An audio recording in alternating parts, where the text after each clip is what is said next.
అఖిల గారు మీ దగ్గరికి వచ్చినప్పుడు వీల్ చైర్లో వచ్చారంట.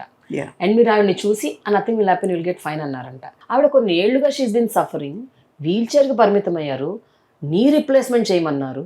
వాటన్నిటిని కాదని ఆవిడ మీ దగ్గరికి వస్తే how do just say it will get all right? శరీరానికి సంబంధించి తెలియంది చాలా ఉందండి. మనకు అసలు ఏమీ తెలియదు నన్ను అడిగితే. ఫిజికల్ బాడీ మనకు ఓన్లీ ఎక్స్టర్నల్ టూల్, మనకి ఏదనుకుంటున్నా చేయడానికి. So to make it work we use our body. But ఇక్కడ కావాల్సింది మైండ్ ఎంత స్ట్రాంగ్గా ఉందన్నది. ఒక మనిషితో మనం కూర్చున్నాం అనుకోండి, వీ కెన్ ఆటోమేటికల్లీ లైక్ తెలిసిపోతుంది వాళ్ళది ఎంత డిటర్మినేటివ్గా, ఎంత కాంక్రీట్గా ఉన్నారు, and what their mind was trying to conveyers. It's not about the pain. I understand she came with the pain, lot of pain with like in a wheel chair, but she's not that. అది దేని వల్ల వచ్చింది, ఎందువల్ల వచ్చింది, ఎందుకంత suffering ఉన్నది, might be the other root cause. కానీ ఈవిడ చేయించుకోగలరా లేదా అన్న మైండ్ యాటిట్యూడ్, అంటే కారణ శరీరం అంటాం మనం. ఆ కారణ శరీరంతో మన శరీరం కనుక డామినేటెడ్గా ఉంటే ఆటోమేటిక్గా బాడీ దానంతా అది హీల్ చేసుకుంటుంది. మైండ్ పర్ఫెక్ట్గా డిసిప్లిన్డ్గా ఉండాలండి. అండ్ అది మనకి ఏదో ఇప్పుడు నేను డిసిప్లిన్గా ఉన్నాను పొద్దున 5 గంటలు అలా కాదు. It should be like a process. How you are seeing life, and the way she commands her life, the way she designs her life.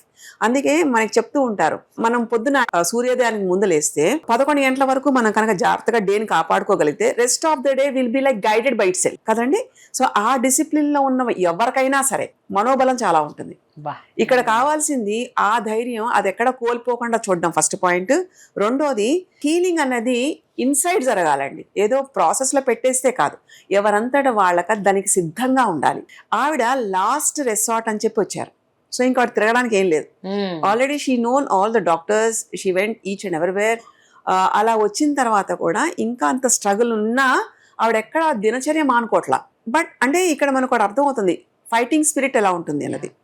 And she was like a personality where she leads by her self. అన్నీ కూడా ఎవరికైనా చేయడానికి, not only about her life అండి. ఆవిడ motivator స్పీకర్గా, సపోర్టివ్గా ఎంతమంది ఉంటారో. ఇట్స్ నాట్ అబౌట్ లైక్ ఒక మనిషి కష్టం అనగానే మనిషితో ఆగిపోదండి, ఆ చుట్టూ ఎన్విరాన్మెంట్ అంతా ఉంటుంది. సో ఎన్విరాన్మెంటల్ బలం ఎలా అయితే మన మైండ్కి కాన్ఫిడెన్స్ ఇస్తుందో, that I have seen first. And inflammation, rotten నీ అంతా రప్చర్ అయిపోయి, and also you had severe osteoporosis before. And with all these conditions she was managing. ఇంత మేనేజ్ చేస్తున్న ఆవిడ కొంచెం హీలింగ్ కి ప్రాసెస్ కనుక కనెక్ట్ చేయగలిగితే షీఈస్ డన్. That's it. దీనికి ఏమి మనకి ఏదో గ్రీక్ అండ్ లాటిన్ లా అంత అవసరం లేదండి.